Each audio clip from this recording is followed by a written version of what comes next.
as people realize that there's a market for this, there's going to be a lot more industry plant type content in this space. While scrolling your feeds lately, you might have noticed a lot more children in front of microphones. Kids aged roughly 8 to 13 now make up one of the hottest and fastest growing audiences in podcasting. And a slew of tween-run podcasts have cropped up to reach this market. But how does a 12-year-old end up in a podcast studio with a $300 Shure mic? Today, I'm joined by EJ Dickson, a reporter who's been covering this phenomenon. She spoke with the creators, platforms, and producers shaping the tween podcast space. Today, we're going to discuss the rise of the tween podcaster, why so many middle schoolers are picking up the mic, the big brand money behind it all, and what this space might ultimately evolve into. Hi, EJ. Welcome to Power User. Thank you so much for having me. I'm a big fan. So to start off, I feel like we've all seen a lot of these kids on our feeds coming up, or at least we've seen clips of some of these tween podcasts. Tell me about this tween podcast phenomenon. What is happening? I just started noticing on my For You page and on my Instagram Reels that there were so many clips of like tween boys podcasting. So that was the original pitch to my editor. Why do these tween boys have podcasts? Like, who is giving these tweens podcasts?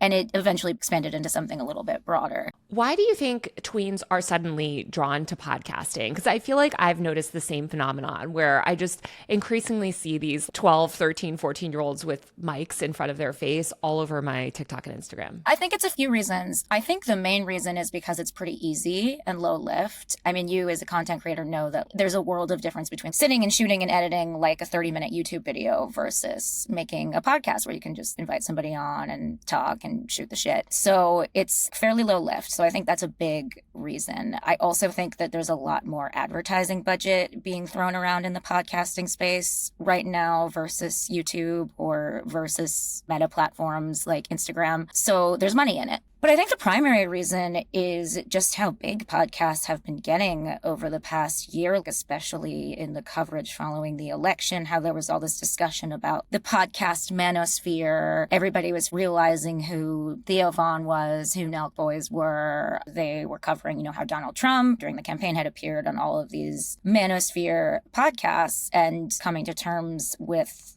how much clout these people had. Kids are seeing that, and kids have figured that out before the media did as well. Yeah, it seems like we're in this era of the podcaster as a massive content creator. Obviously, we saw people like Joe Rogan and Alex Cooper get these massive podcasting deals from Spotify. There seems to be so much money in this space. And I feel like it's just a format that's become so ubiquitous online as well with the rise of TikTok and just young people being bombarded with these like podcast clips in their feeds. It seems like it just maybe has made them want to hop in on the medium as well. I think that the phenomenon of podcasts being promoted with like TikToks and clips on Instagram Reels, which has really started exploding over the past year or two, I think that's a huge part of it. And I also think the massive success of Barstool Sports as a podcasting empire and Dave Portnoy has played a tremendous role in the proliferation of like tween podcasting. Speaking of Dave Portnoy, I want to run through some of the most popular, or at least most well-known tween podcasts with you. And you mentioned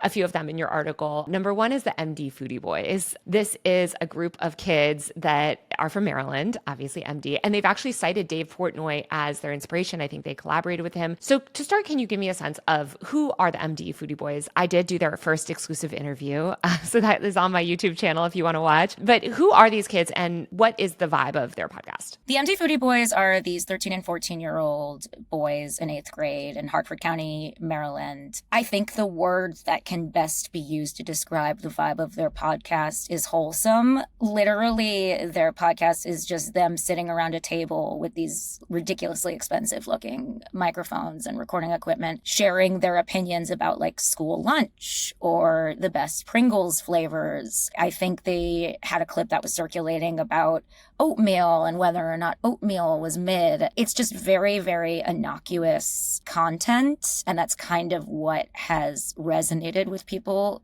so much that it really feels like you are just sitting at the table in an 8th grade cafeteria talking to these boys, and it feels extremely organic. And they've developed this fan following to the degree that all of their fans on Instagram came up with names for them. Like, one of them is nicknamed Chub Perm because he's got a perm. The other one is nicknamed McLovin because he looks a little bit like McLovin. He also famously doesn't eat vegetables, or he went viral for trying celery. There's this whole lore around them that is very similar, I think, to that around the Costco guys.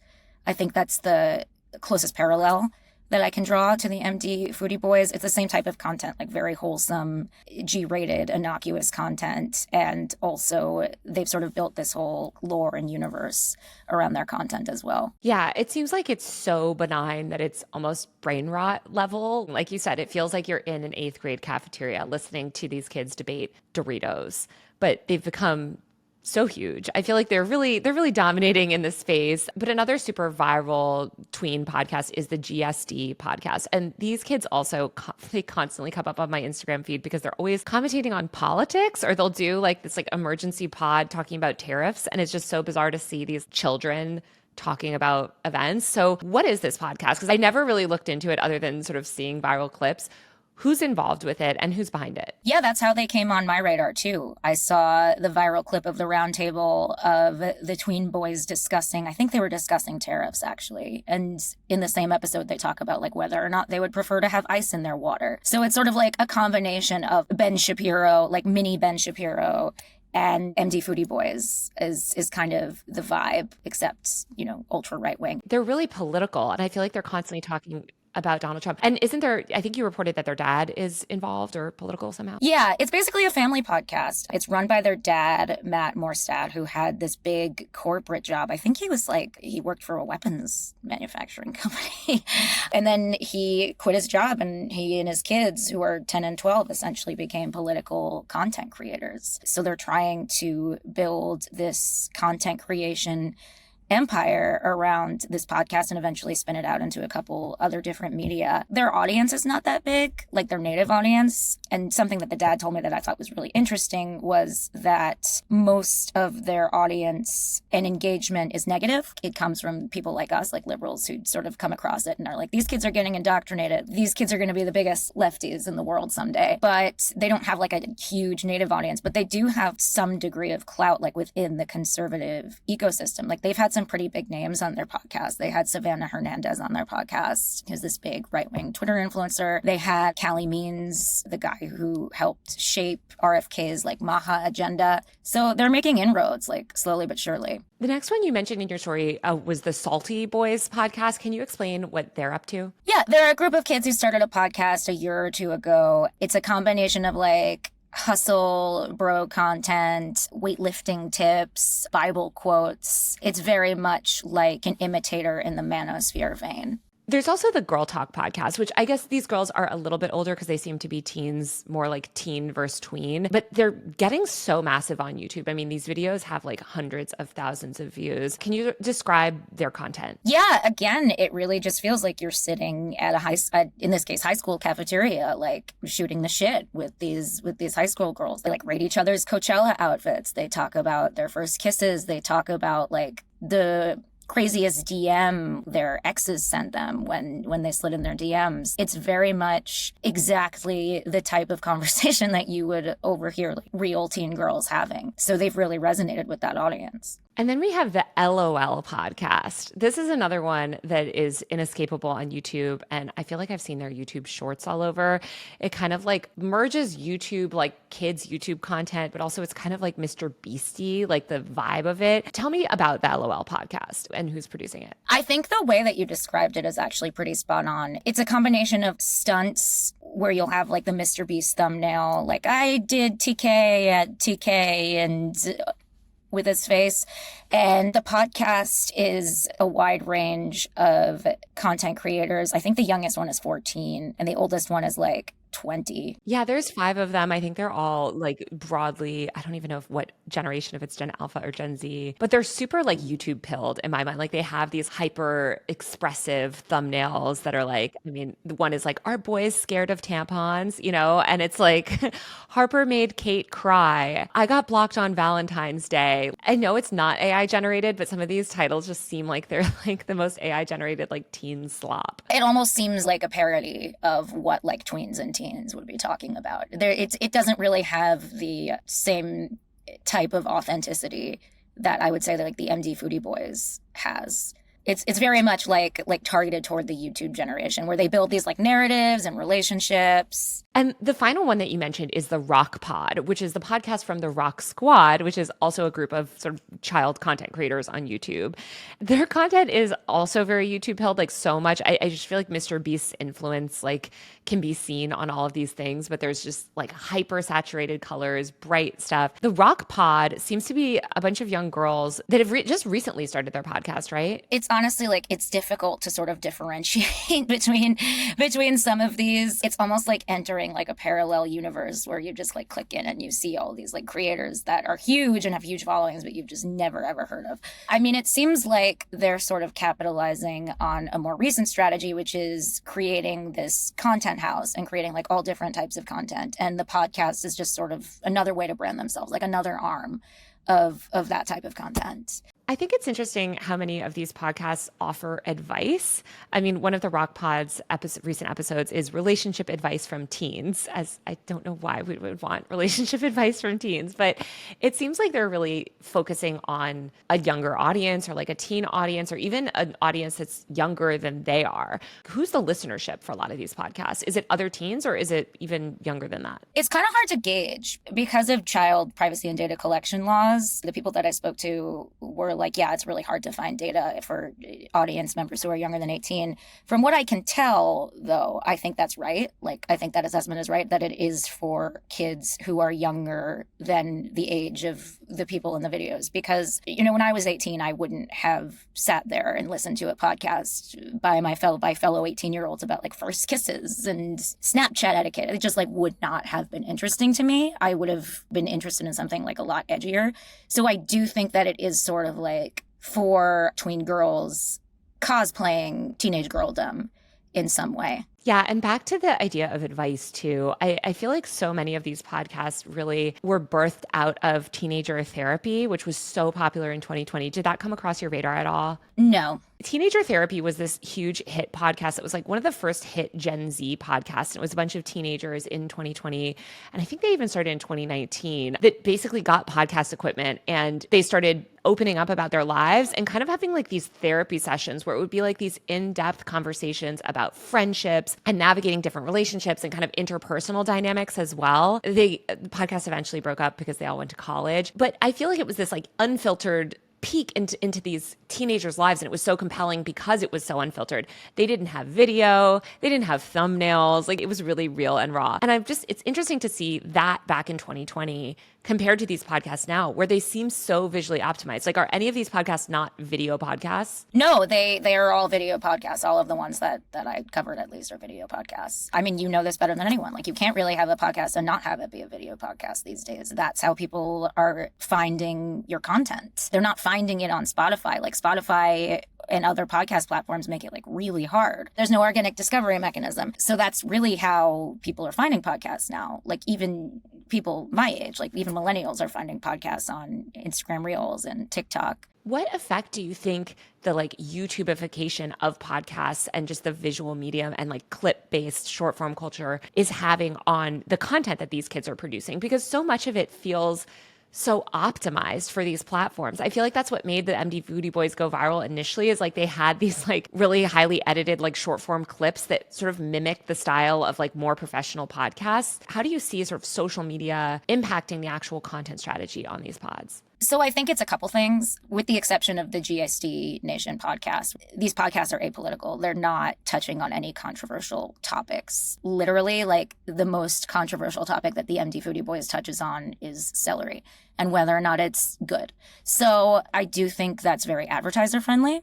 And I think that's very algorithm friendly. So I think that is a huge benefit when you have these like isolated little 30-second clips of kids talking about, the most innocuous topics in the world. Like that's going to go a lot more viral than something that is perhaps more controversial or more contentious, I think. I also think it's just the novelty of it. These kids are sitting around, their content is virtually, except for what they're talking about and except for like how small they are, like their content visually is virtually indistinguishable from like a clip from a Rogan episode. So it's like really funny and really novel to see these little kids with like these big headphones and this really expensive podcasting equipment sort of aping the Rogan aesthetic. And I think that really resonates with people. I feel like it's also just the way they program these podcasts is so optimized for the internet. And I think that that's interesting. Like one thing, when I was talking to the MD Foodie Boys for my interview a couple months ago, they were talking about having different segments. And I think a lot of these young people, because they've grown up in this podcast medium and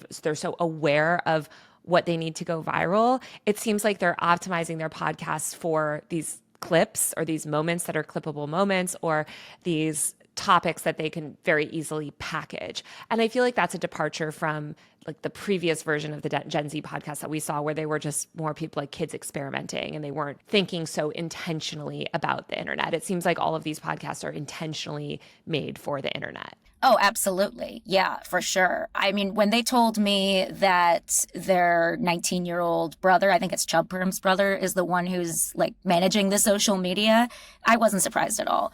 Because I was like, whoever is managing their social media just understands like the Reels algorithm so intimately in a way that Gen Z, even like older Gen Z and millennial podcasters just don't understand. I remember when I had my own podcast when I was at Rolling Stone and we were trying to figure out how to use TikTok as a way to like help promote the podcast. There was a real learning curve. Like we didn't really understand how what we considered to be a purely audio-based format was going to translate over to a short form video-based format.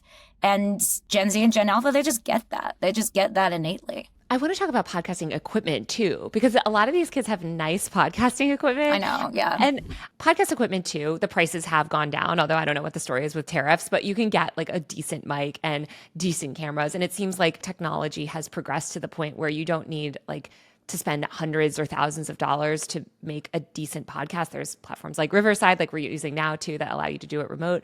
But is there funding going into this market? Like how do some of these kids have such nice equipment? And do they have like corporate backers? In terms of the reporting that I did, like the people that I spoke with, there was a mix. For GSD, the dad had quit his job and was investing, all of his resources, virtually had a bunch of savings. It was investing all of his resources in this podcast and in this content empire. So in terms of financial backing, that's what they have. They have the benefit of that. In terms of MD Foodie Boyz, I don't know if they got into specifics with you, but what they told me was that essentially McLovin's dad has a friend who they're renting podcast space from for free. Yeah, I think they're just like, sure, you guys can come over and do your little food podcast for an hour in our podcast studio. Yeah, so it's very ad hoc. I would actually be curious to hear your thoughts on this because they blew up pretty much right off the bat, right? They started in November. They started going viral. They had a video that got like 5 million views, maybe, a week or two after launching. And they sort of framed it as something that they were really surprised by. And obviously, like when you interview content creators, they all say that. But I'm curious as to whether or not you think that's true. Like I'm curious as to whether or not you think they were conscious of the fact that they were sort of tailor-made for virality. Are the MD Foodie Boys industry plants in the podcast? Not industry plants, but like savvier than, there's more to the narrative, I guess. I think it's this phenomenon where you see people like mimicking these children, basically mimicking adult style male podcasts, and that being such a trope and a trope that's so mocked online. And I think the Costco universe comparison was also really good, where they fit into like the broader brain rot content category, which is just content that is so optimized for the internet. And I think that's what was interesting to people is like, here's a bunch of 11, 12, 13, 14-year-olds. I can't remember exactly how old they are, but they're middle schoolers. And their content's just very well edited and well produced. And as you mentioned, it is the older brother that's doing a bunch of it. But just the idea that kids today can produce really high quality content, I think was enticing to people. And just the fact that they are having this ostensibly serious discussion in front of these cameras with these really nice mics about potato chips or barbecue wings. Like there's an absurd quality to it. I think that it's kind of interesting to see. I do know at the same time that there's a lot of interest in this space, as you mentioned, from advertisers and brands. And you actually talked to a company called Pocket Watch as well, right? What is Pocket Watch and what are they doing in this space? Pocket Watch is a kids entertainment multi-platform studio. They're probably best known for producing Ryan's World. Ryan's World is sort of like the kitty YouTuber, I guess. He got famous when he was 4 years old for his unboxing videos, his giant egg videos. He kind of like established that template, and now he's 12 or 13 and he's sort of transitioning into like the preteen tween space. And the Pocket Watch made a movie about him, while his sisters, he has these two younger twin sisters, are kind of taking on the role that he previously had as he ages. So Pocket Watch is best known for that. They produced his TV show, they produced his movie, which came out last summer. I visited the Pocket Watch studio last summer and they had all this Ryan's World merch just lying around, which I think a lot of adults would be surprised that there's this giant multi-million-dollar toy industry around this one very little kid. But Ryan is a huge celebrity in the YouTube sphere. And they also represent a bunch of other preteen and kiddie YouTubers. Love Diana is the other big one. I'm not sure how old she is. I don't remember. I think she's also aging out a little bit. She's like 11. If you are a child influencer and you make it big online, I feel like you want to work with Pocket Watch because they're kind of like the gold standard. They provide a lot of structure for the kids. Like if, working with them, like, things are going to be by the book in the sense of like, it's an actual company that's going to make sure that like your taxes are done and the children are compensated and stuff. But also they just have such a great track record of launching talent and developing talent. Yeah, so I spoke to Amanda Klecker, who is the SVP of Marketing and Franchise at Pocket Watch, because I was curious, like, if this thing that I was observing, tweens entering the podcasting space, if this was just sort of my observation or if this was actually being reflected by the kids' entertainment space at large. And what she told me is that they launched a podcasting division, an audio division, like relatively recently, I think maybe a year ago, and they're focusing more on narrative podcasts, like scripted narrative-based podcasts for their audience, which is much younger than the people watching MD Foodie Boyz or any of the other podcasts that I reference in the piece. So scripted podcasts, like sort of like mini shows, like series, like like scripted serial. They did this mystery serial scripted podcast for the Gem Sisters, which is this trio of sisters who are also big YouTubers. It's so interesting because I feel like we're just the line between what a podcast is and what just like a YouTube series or a video series is just completely gone at this point. Did you talk to them at all about how they think about podcasting and why they're leaning into this medium compared to kind of their other YouTube empire? I think they're leaning into that specific medium because they see that that's where the growth is. I think YouTube's podcasting content has like 1 billion views or something ridiculous like that. Like they see those numbers and they're like, okay, this is where the market is going. This is where our audience is going to go. I feel like it's also an attempt to kind of fight against these algorithms. As we've seen, in some way, they're leveraging algorithms to grow their shows through short form. But podcasting is one of the few mediums that, like, if you get subscribers on, you can count on your content being delivered to them. If somebody subscribes to my podcast feed, I know that show is going to go into their feed. Whereas I feel like everything else on social media is not distributed that way, right? It's distributed algorithmically. And so do you feel like part of a lot of these YouTubers pivoting to podcasting is also just an attempt to build that more direct relationship with their audience? I think it is. I think it is a way for them to build a more direct relationship with their audience because in some ways it's the most intimate format there is, right? Like even if it's edited. There's something about listening to a podcast, listening to a bunch of people who you've formed these parasocial relationships with, talking about their lives. There's something about that is easier to connect to and that appears more authentic than a YouTuber who's making like a very heavily edited vlog. So I think there is that aspect to it. I think that a lot of these creators have correctly identified that Gen Z and Gen Alpha puts a premium on authenticity, whatever that means. I mean, I hate that word because like content on social media isn't really authentic, like regardless of the format. But I think they realize that this audience puts a premium on the appearance of authenticity, at least, and that podcasts are a very good way of delivering that. There's that kind of viral tweet, I think it was a while ago, kind of became a meme that was like, we should all know less about each other.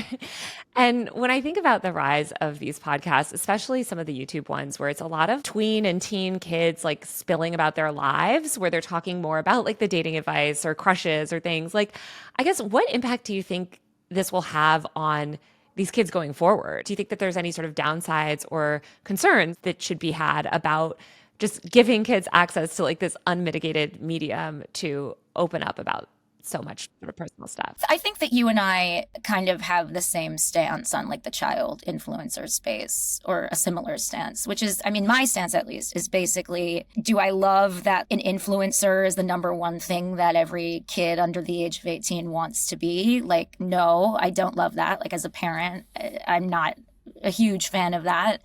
Do I love that like Mr. Beast has more name recognition than like Barack Obama? No, not particularly. But at the same time, like, I do think there are definitely positives to kids being in the social media space and kids being in the influencer space. Not only because this is just the direction that the culture is moving in. We can't stop that, and we have to embrace that and accept it. But it's also positive for exactly the reason that you said. It's positive for kids to see other kids like them opening up about the struggles that they have and to realize they're not alone. One thing that really struck me was when I was talking to Matt, the dad from GSD Nation.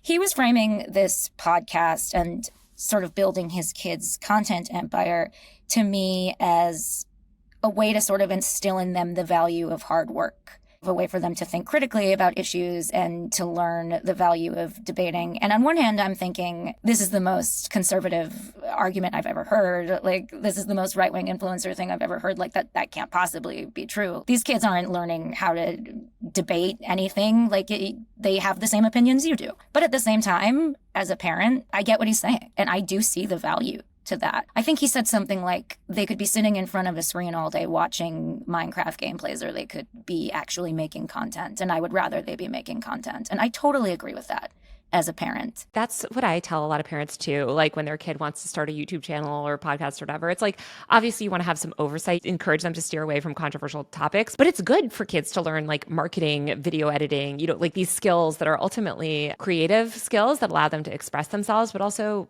will help them in the job market and help them, in a potentially a future career. I think so too. When I was in high school and when I was in college and even when I was in graduate school, like training to be a journalist, like I never learned about any of these things. And it wasn't like YouTube didn't exist. It wasn't like social media didn't exist. And it wasn't like there weren't conversations going on about how eventually the traditional journalism model was going to be switching to the more individualistic content creator model. Those conversations were happening, but I wasn't getting any practical training about how to sort of learn these skills and use these tools.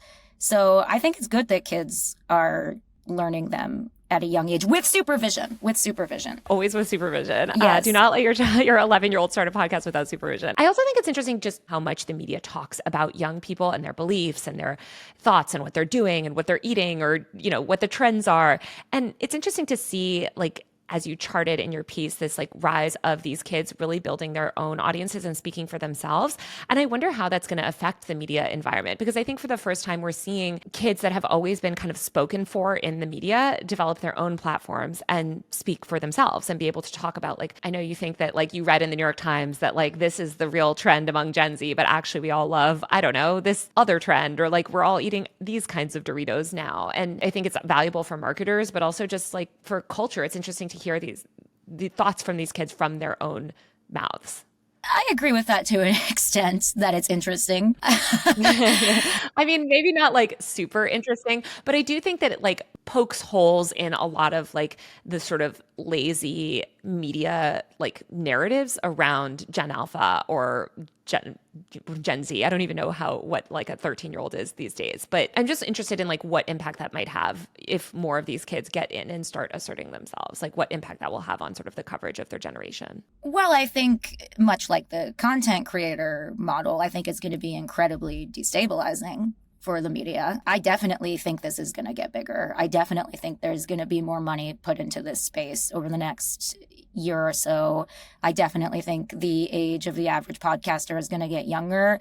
I definitely think that we're going to see a wide range of these types of podcasts, some of which are perhaps more high quality and more positive for humanity than others. I think from a media perspective, from an industry perspective, like it's going to be very destabilizing. At the same time, this might sound like cynical, but I don't think 12-year-olds and 13-year-olds change. I think that very few of these podcasters are really bringing anything to the table that's going to like surprise us about what Gen Alpha thinks. You know, like there's always like the Greta Thunberg, you know, there are always outliers, but yeah. I guess I get so many pitches of like dumb fake trend things. And I remember this happening with millennials as well, like when we were younger and there would just be all these like stupid trend think pieces. And I just think as more of these people are speaking for themselves online, it's just much easier to kind of determine how much of that is organic and actual versus kind of manufactured PR spin. And I think that's also it's going to get harder to discern that within this specific space and this specific topic that we're talking about as well. I mean, we just had a conversation about whether or not we think the MD Foodie Boys are industry plants. And I mean, that's somewhat tongue in cheek, but like, I do think that as people realize that there's a market for this, there's going to be a lot more industry plant type content in this space. And branded content. And like you said, like people pouring money in. It's interesting too to see like these podcasting networks and studios will probably likely go for younger talent. We know that these talent agencies already have like child influencer divisions and things like that. So it seems like it's really, it should really grow significantly. Yeah, and I think the MD Foodie Boys is a really great example of that because I think at the time that you interviewed them, they didn't have any brand deals in place. They had never even like spoken to anyone before, so it was very because you did the first interview with them. I was like, got to get the scoop with these 12-year-olds. But it's interesting to see, like, I mean, as you covered in your piece, right? Like within a couple of months, they're with Dave Portnoy himself. Exactly, they're with Dave Portnoy himself. They're also working with Kava. They're working with Taco Bell. They're working with Buffalo Wild Wings. Like these are huge brand deals, and this is in the span of a couple weeks actually, because I think our story came out like maybe a couple weeks after your interview did. It's crazy how fast they're growing. I'm kind of excited and terrified to see the MD Foodie Boys empire and how it grows. I will say, when I did ask the MD Foodie Boys their inspiration, they mentioned Theo Vaughn and Joe Rogan and the level of influence some of these like reactionary male podcasters have on children cannot be understated. That was also something that really interested me in trying to report this, in sort of what the success of this podcast and the success of, similar Tween Boy podcasts, what that reflects about masculinity and performing masculinity online. Because, like, you're absolutely right. Like, they are clearly hugely influenced by these somewhat toxic male podcasters and who are promoting this somewhat toxic view of masculinity. Even though the MD Foodie Boys aren't talking about like ayahuasca and they're not talking about like pronatalism, like they're not talking about anything toxic, but they're cosplaying it. Like they're cosplaying masculinity. And I think it's really interesting to see that and to see how influential these figures have been on these boys' relationship. I don't want to get like too Judith Butler, but like how they perform gender. Well, it's interesting too to like look at some of these tween girl podcasts too and see how they perform, like what they view as like womanhood. Also the podcasters that they look up to. I mean, in that space, I think it's actually much better because a lot of at least young kids that I've talked to in that space really look up to like Emma Chamberlain, or maybe Alex Cooper is mentioned a lot, although I don't think she has a super young fan base, but is definitely, I think they're shaped by that same manosphere podcast where they're women. So they think, okay, I've got to talk about dating. I've got to talk about beauty. I've got to talk about these like sort of traditionally feminine interests, I guess, because that's where the audience growth is. And that is sort of what you are supposed to do as a woman online. Like the Girl Talk podcast, like it's largely about like these interpersonal things and things that traditionally like girls would gossip about. Yes, it's very much performing femininity in the same way that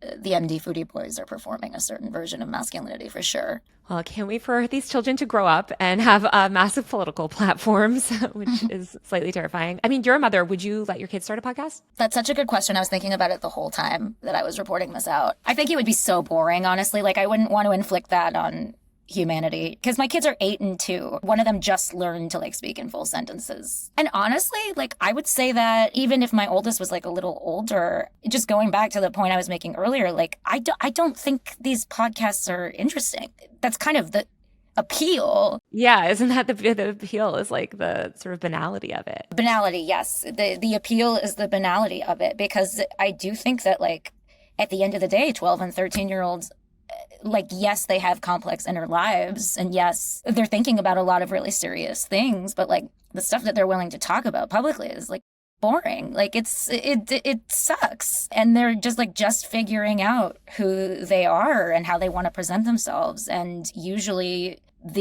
how they want to present themselves is like not that interesting. All of which is to say, no, I wouldn't let them, because I would find it boring personally, and I think that their audience would find it boring too. All right, EJ, well, thank you so much for joining. Where can people follow your work? Thank you so much for having me. I am on Blue Sky at EJ Dickson. I'm on Twitter at EJ Dickson. I'm on Instagram at EJ Dickson. And I am a senior writer at New York Magazine's The Cut. Awesome.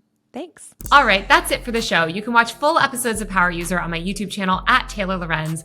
Don't forget to subscribe to my tech and online culture newsletter, User Mag. That's usermag.co, usermag.co, to support my work and to keep this podcast going. That's usermag.co, usermag.co, to support my work and to keep this podcast going. If you like the show, give us a rating and review on Spotify, Apple Podcasts, or wherever you listen. And don't forget, my best-selling book, Extremely Online, is now finally out on paperback. It has a brand new cover that I'm obsessed with. So if you like my work and you like this podcast, check it out. It's Extremely Online, available wherever books are sold. Thanks so much, and see you next week.